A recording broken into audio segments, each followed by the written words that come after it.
Media sosial diramaikan dengan rekaman momen tank Rusia terkena tamparan alias serangan drone hingga mortir militer Ukraina saat membersihkan Prechistovka.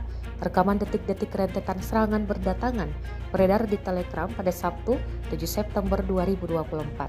Dalam keterangan unggahan disebutkan, inilah momen serangan terhadap Prechistovka di arah Ukledar melalui mata pasukan tank dari Buryatia, Rusia.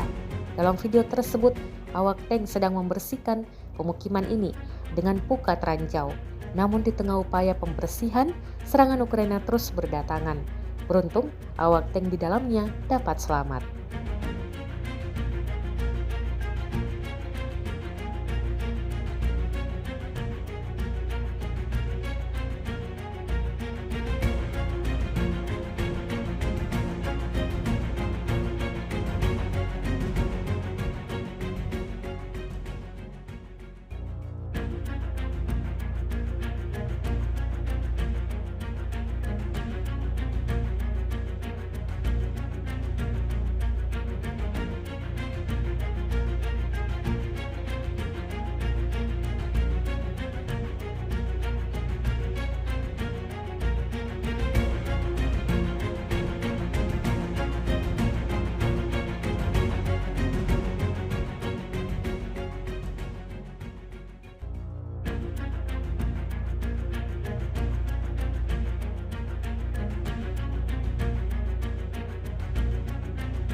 Download Tribun X sekarang, menghadirkan lokal menjadi Indonesia.